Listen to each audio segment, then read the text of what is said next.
Hi everybody. So, what circumstances we find ourselves in? This will be the first part of our lecture for March 19th. I thought I would start by addressing some of your concerns that you mentioned on the Microsoft forums one by one. I will divide this lecture into 3 videos. This first one will address those concerns and talk about the things I said in the memo I posted on Blackboard. The next 2 videos will be on sections 4.1 and 4.2 from the book. We're beginning our unit on apportionment. For those of you who weren't in class before the break, we did some fun things, but none of it was necessary. I'll start with the basics of apportionment, and we will very much be following the textbook until we're back in class. I won't be going rogue as often. So you should all have access to the textbook. That's the first thing I need to say. If you still have trouble, I know at least one person still doesn't have access to the textbook. Email me if you can't buy a copy of that on Amazon, get online access somehow. I can help you.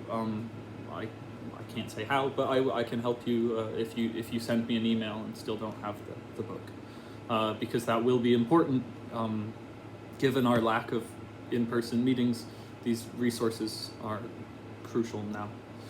So I will start addressing your concerns. Here I've listed some of your questions.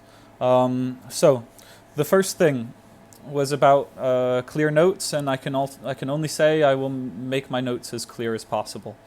I will upload them all to Blackboard under the Notes tab very regularly, more regularly than I was doing at the beginning of the semester, since it's now much more of a pressing need. So contact me if you can't read my notes, if you can't open the PDF files, if there's a problem, and we'll find a different way of doing it. This could end up with me typing up notes, but I think that handwriting them as we go will be the best method. So somebody asked about being a peer note taker. I do not know. I think you should be off the hook given that I will be uploading my notes every single class, but maybe you should send an email to Student Accessibility Services about that. Or I can send me an email. Okay. Attendance. One person asked about attendance. So given that I'll be posting these lectures on YouTube, you don't ever need to sign into the Microsoft Teams meetings, but I will still have times available for people to sign in if you would like to meet with me and via video chat. So yes, I will post the lectures on YouTube certainly before the class time every week. This week I will post them sooner.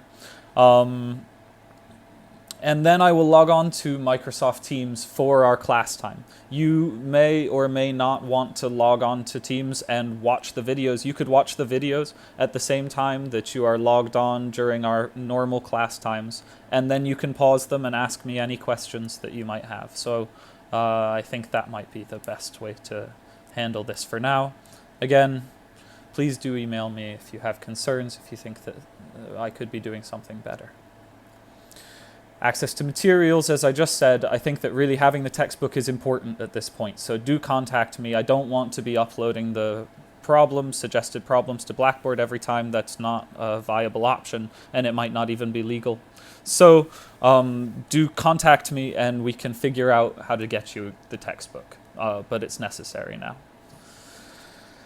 I've made a discussion board on Blackboard. Somebody suggested that, and I thought that was a good idea. So now there's one thread about general concerns about the online class, the structure of that, and then there's another thread for concerns or questions about the course material, and I will check that daily, and I'll get back to any questions you might have if you would rather. So this provides a second option, or a third option, if you have questions about any material, anything I say in the videos. 1, send me an email. 2, log on to Microsoft Teams during my office hours or during our normal class times, and I'll be there and you can ask me questions face to face or screen to screen. And 3, now you can ask questions on this discussion board on Blackboard. All 3 I will check regularly. As I said in the memo, in case you haven't read the memo that I posted on Blackboard yet, one of the you should, one, and two, one of those items says that there will be no more graded homeworks. The grades that I'll be using during this online period will come from quizzes. So Blackboard has a functionality where you can go on to our class page on the Blackboard site and take a quiz that I will have designed for the Blackboard site, and so that will be how you'll be graded.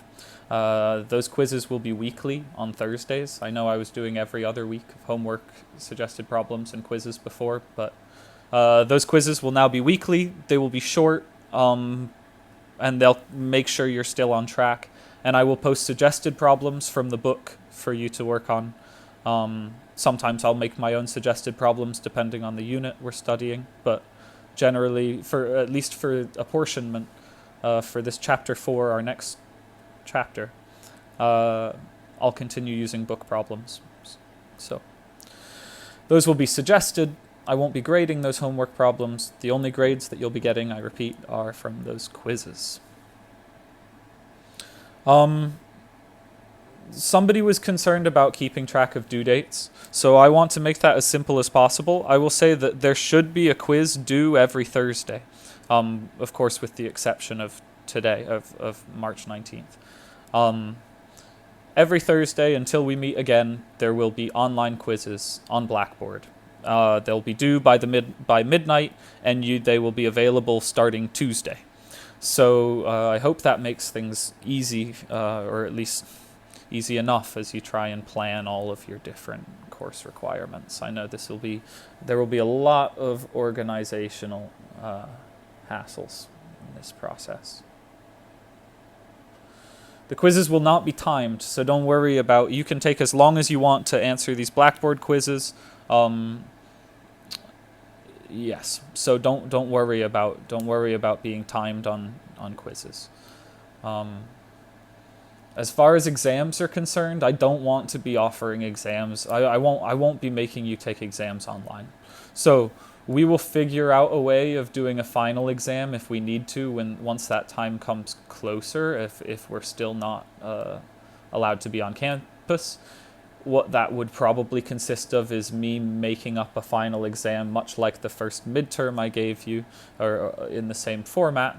I would upload it to Blackboard. You would print it out, write your answers, and send it back. And we would have to figure out a way of making sure, ensuring academic integrity during that process. But we'll handle that when it comes. If we still are not meeting in person by the time our second midterm comes around, I will turn it into an independent project.